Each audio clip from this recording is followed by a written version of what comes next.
Do you struggle with overthinking? Hmm. Let me break down something for you today. We're going to talk about overthinking, we'll talk about suffering, and we'll talk about the path to acceptance. Okay? So that's the journey that we're on today. And I highly recommend you stay on till the end because we'll be doing a little practice to bring this thinking thoughts together, these feeling experiences together, so that you have a Kundalini Yoga practice that you can turn to when you notice the loop is going and you also notice that acceptance is a little bit out of reach and you're suffering as a result of that. Okay, so stay on till the end and we'll have a chance to talk about and practice a Kundalini Yoga meditation for exactly what we're talking about: overthinking, suffering, and acceptance.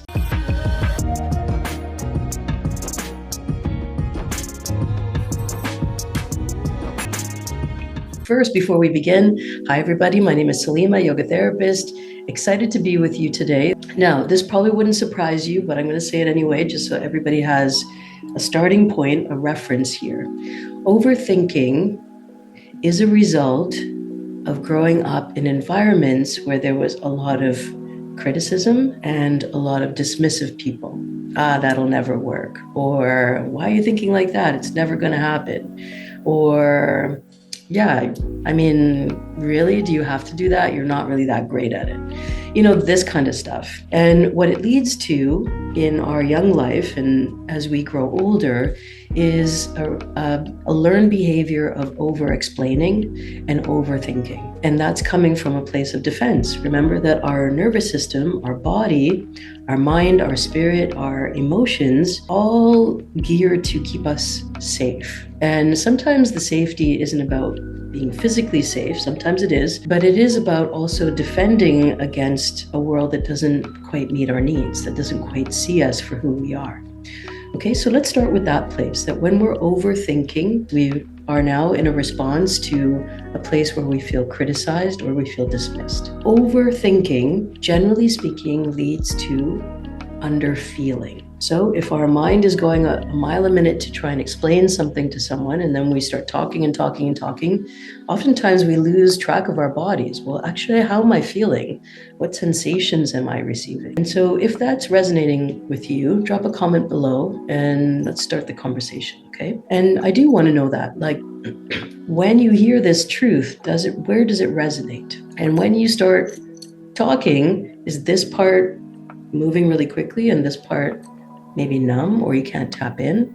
Again, it's a very normal response.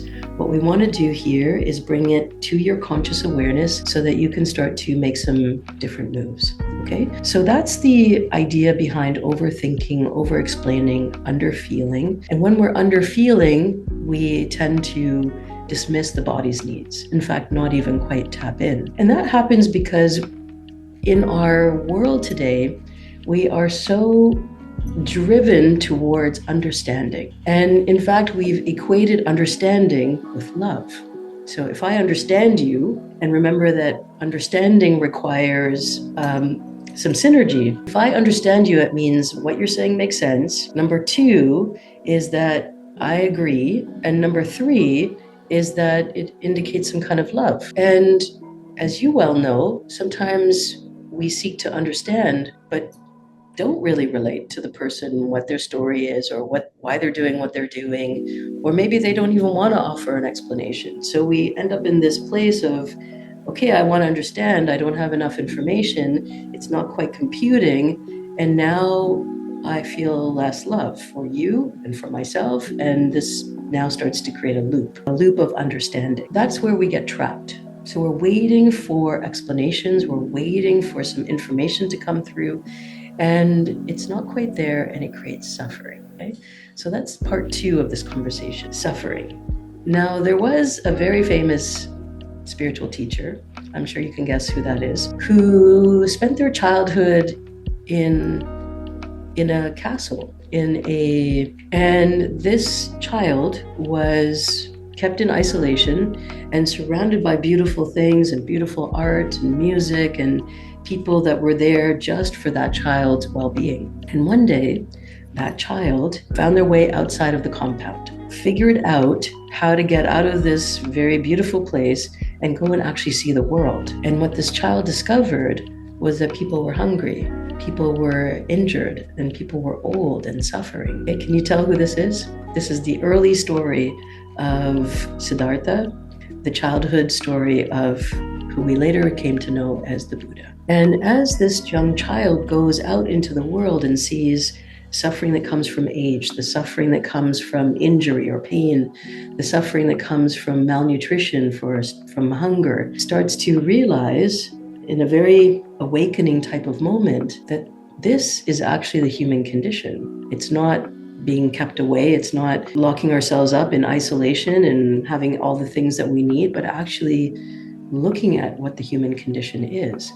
And so that's where Buddha started to develop the idea that all of life is about suffering. Life involves suffering. And that was really, crucial. It's crucial to that person's individual understanding, their spiritual journey. And it led to a lot of practice, cultivation of awareness, and then a defined philosophy around that. So imagine how powerful that teaching is, that suffering is part of human life. Now, here's something else that I've learned along the way that also comes from the Buddhist tradition that I found incredibly important and interesting. And when I stumble back on the knowledge, it helps to correct everything. So that's what I want to offer to you today. Suffering comes from aversion. I don't want that thing, and here it is coming my way. Or I really want that thing, and I can't seem to grab it. I can't seem to have it. Okay, so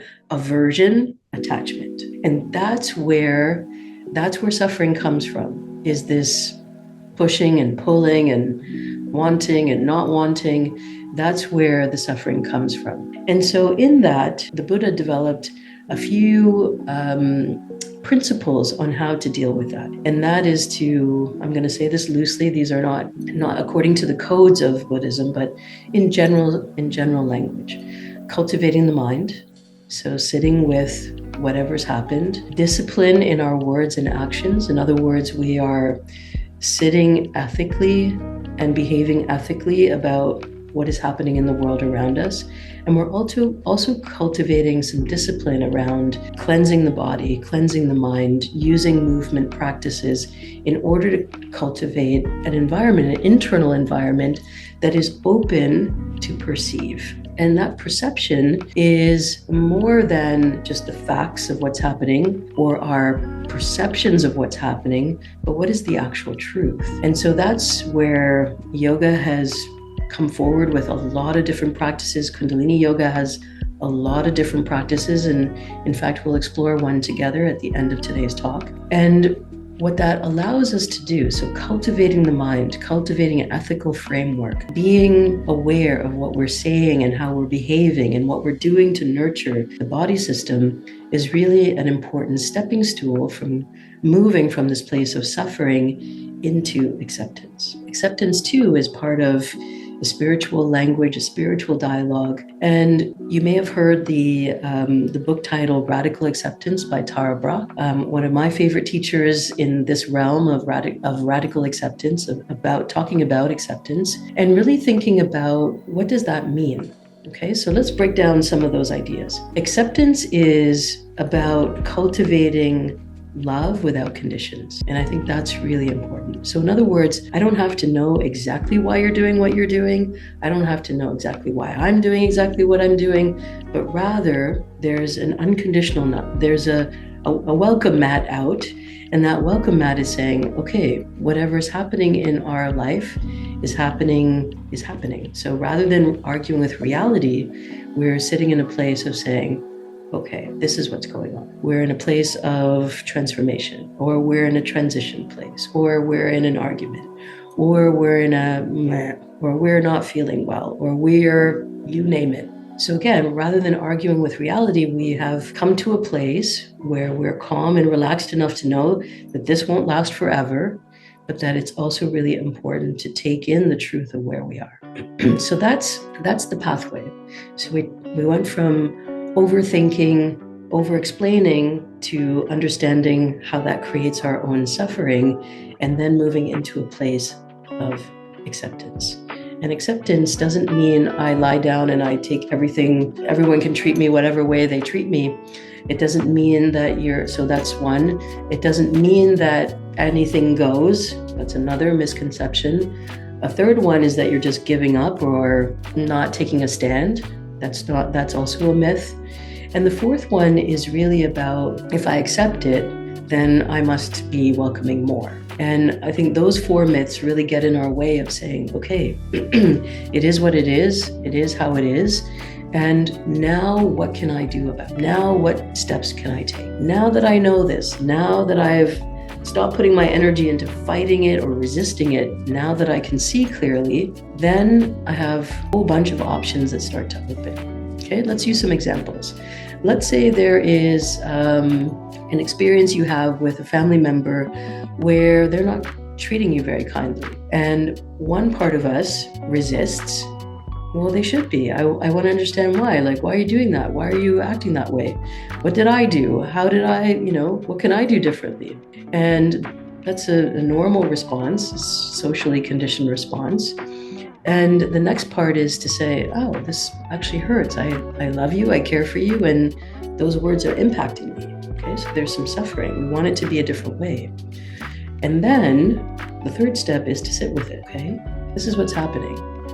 Me and my family member, we're not close right now because something's getting in the way. We're not communicating the way I would like it to. Okay, what can I do about this? I can take a pause. I can take a break. I can ask them in a cooler moment, what's happening? Is there something that you want to tell me? I feel like we're disconnecting, so what can we do to put that together? Is there anything that you want to tell me? And you can see here how each one of those steps allows us to arrive in this moment of being a little bit more open. Now, when you open that door, lots of things can come through. I don't like you anymore. I'm struggling with my health. I've got this other problem that's taking up my energy. You're going to hear all kinds of things. And that's where your meditative mind helps a lot, because we can start to separate ourselves from being in the story to witnessing the story. Witnessing the story means observing, noticing, and not getting involved in the dialogue. Yeah. And so this is really the purpose, I think, of yoga, meditation, breath work, is to be in that place of taking good care of ourselves and then being willing, able to nurture and nourish another person on their journey without making it our own, without overstepping their boundaries, without overgiving, but rather being in a place of, okay, let me notice, let me see, and cultivate the conversation when I'm ready, when I have the resources to do that. There's no point in going in and trying to figure things out when you already feel a heightened place. Okay, so those are some things that I've been thinking about that rattled around in my mind as I was preparing for this conversation. And I'm really curious, which parts of this resonated for you? You can drop a comment in the chat. Which part of it will you remember? Which can you take forward with you? And how might we seal in this new knowledge, wisdom, and understanding with our practice? Okay, so let's do that now. Let's spend a few minutes preparing to practice, preparing for our meditation, doing a little bit of breath work and movement so that we can integrate what we just learned, any eureka moments that came through, and then how we might want to deal with things differently once we finish this practice. Okay, so just take notice of where you are now. Where do you feel the sensation in your body? What is on high alert? Which concept or thought was interesting, intriguing, bothersome, worrisome, or validating for you? Which one was it? Again, if you drop the comment, then we can grow as a community, and that's really important. And then let's take some time now to work with our nervous system to bring our soul self forward so that we can really now create some nuances and some elevation from here. Okay, so let's take a few moments to reconnect with the breath, inhaling and exhaling. And just sigh it out. Take a deep inhale through the nose, and then exhale, sigh. Let's do two more. Inhale, filling up all the way from the abdominal area, and exhale. And one more time. Inhale.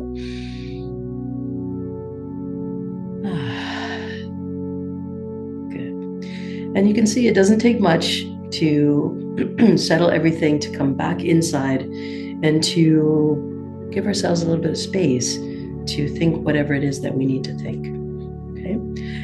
And here too, a little plug for meditation. When you learn to just sit with yourself, 5 minutes, 3 minutes, and allow all the thoughts to come, the thoughts of dinner, the thoughts of what you're going to wear, the thoughts of what's going to happen next, the thoughts of being angry or being frustrated. All of that is such valuable information. And guess what? You can not sit quietly and not observe and not know any of those things, but they'll still come through some way. They're never going to go away just by virtue of ignoring them. So as you sit now in the space together, just allow whatever is coming up to just come up. Okay? Please don't police your mind. Please don't try and make it rigid. Please don't start harming yourself or beating yourself up for having thoughts that are distracted. That's normal. Okay. Take some breath now as you inhale, bring the shoulders all the way up, and exhale. Inhaling as you come all the way up and exhaling down. Inhaling up, exhaling down. Inhaling up and exhaling, going the opposite direction now. Inhaling as you come up, exhaling as you go down. Good. Inhale, exhale, inhale, and exhale. Good. You're going to take the fingers now, and this is called bear grip. So we're going to take the fingers of one hand and the fingers of the other, and then pull apart as hard as you can. We're opening up the heart space now. Inhale. Pull, pull, pull. Exhale. Inhale. Pull, pull, pull. And exhale through the mouth. Let it go. And one more time. Inhale, squeeze, tense, and hold.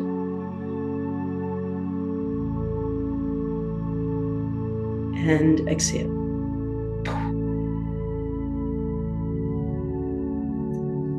Amazing. Take your 2 fingers here and start to tap. So here we just want to do it right above the chest line, in the middle of the chest. And the bone here is called the sternum. And the gland that's sitting right behind the sternum is called the thymus gland. It's one of the master glands in the body. Tap, tap, tap. Add a little force. Now you don't want to hurt yourself, but you want to add a little power here. Tap, tap, tap. We're just waking up that thymus gland. This is one of the master glands of the body. It helps to regulate sleep and eating and metabolism and elimination and all the things that glands do. Okay, tap, tap, tap. And 3, 2, 1.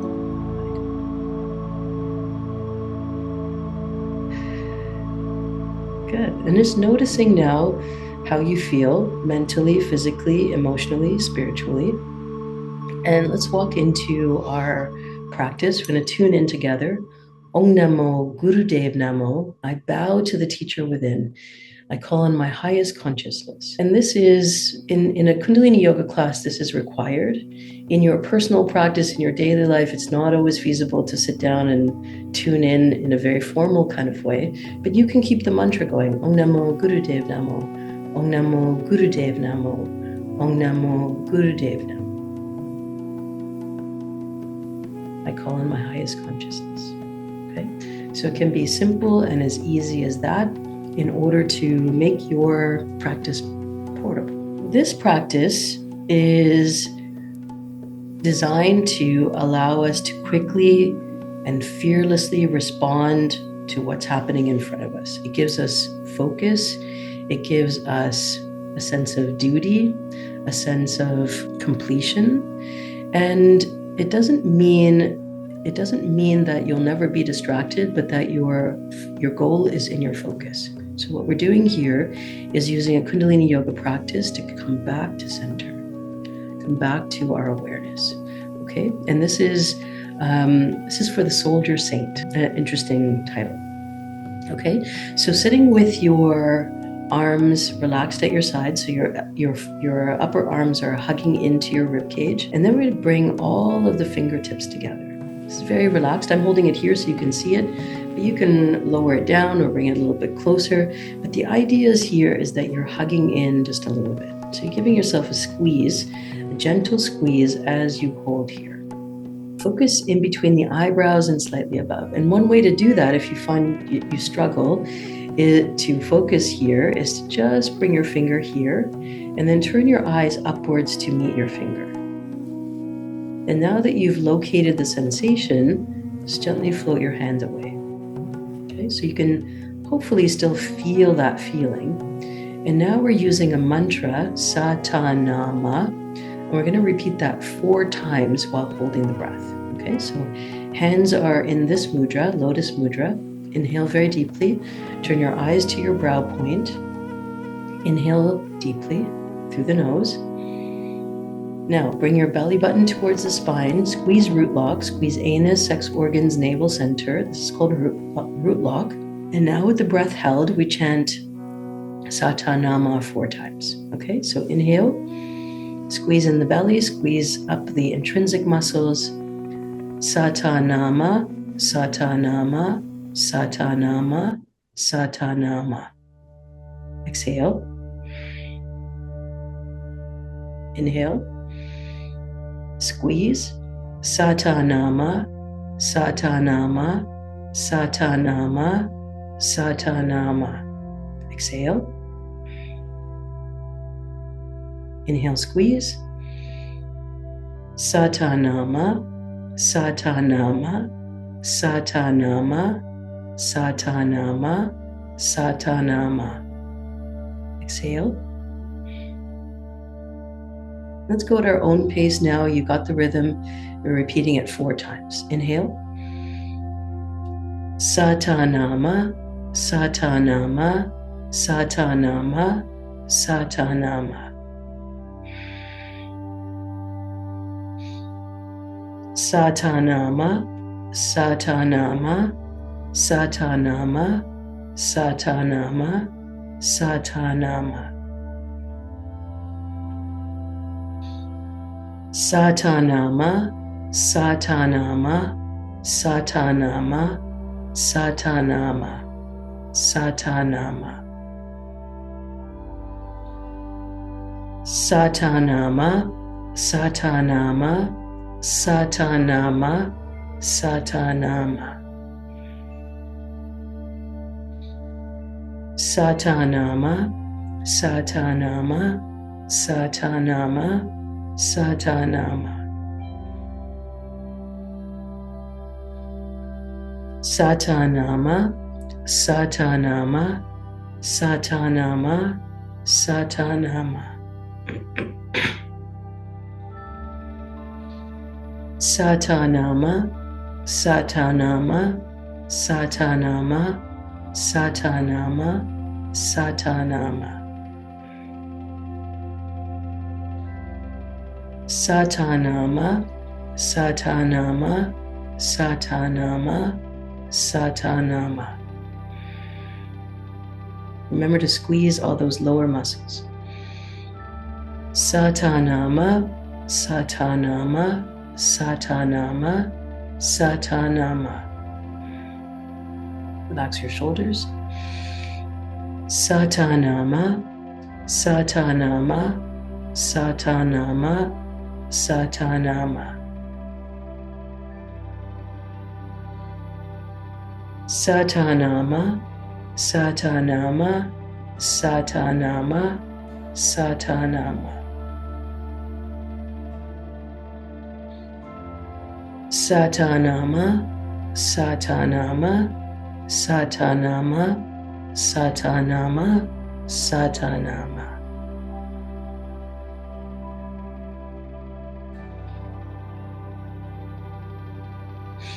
Satanama, Satanama, Satanama, Satanama.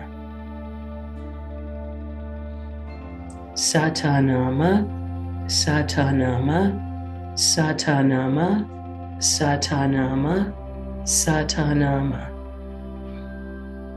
Satanama, Satanama, Satanama, Satanama, Satanama.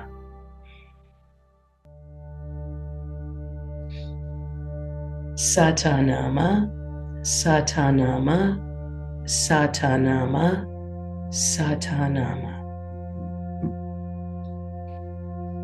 Satanama, Satanama, Satanama, Satanama. Satanama, Satanama, Satanama, Satanama. Satanama, Satanama, Satanama, Satanama. Satanama, Satanama, Satanama, Satanama. Satanama, Satanama, Satanama, Satanama. Satanama, Satanama, Satanama, Satanama. Satanama, Satanama, Satanama, Satanama. Satanama, Satanama, Satanama, Satanama. Satanama, Satanama, Satanama, Satanama, Satanama.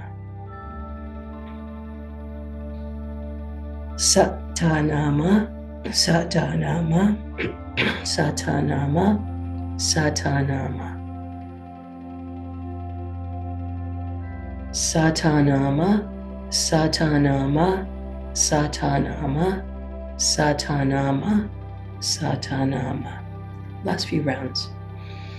Satanama, Satanama, Satanama, Satanama.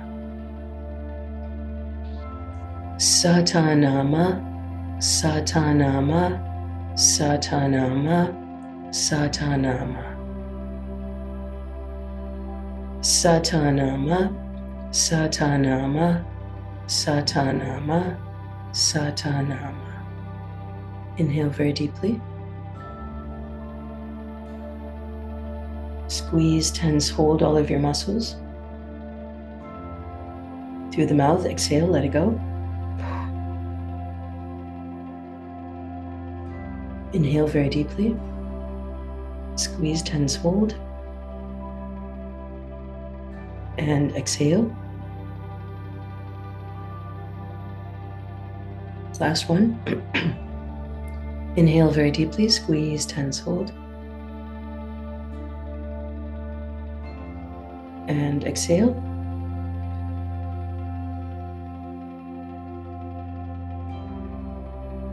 And now just sit for a moment. Be very gentle with the energy we've created here. Not that the energy is gentle, but rather giving ourselves time and space to integrate, to incorporate the experience of this shift in rhythm, shift of breath, tensing and relaxing of muscles needs a little bit of time. It doesn't mean that you are doing anything wrong if you just get up out of a meditation, but rather to savor and to let it do its work. Take a few cleansing breaths. Noticing what thoughts came up, what did you experience, was there a message that came through? Was there a new perspective that you can bring to whatever situation you're working with right now? Good, keep that in mind. Inhale, and let's finish our practice now with a long Sat short Nam. Truth is my name. Truth is there is only one. That is us. Sat.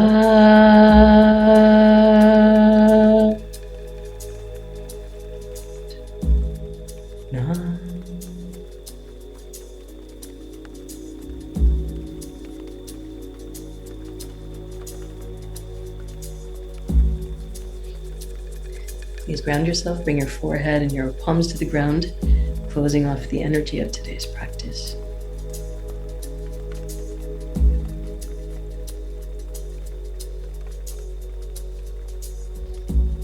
Okay, amazing.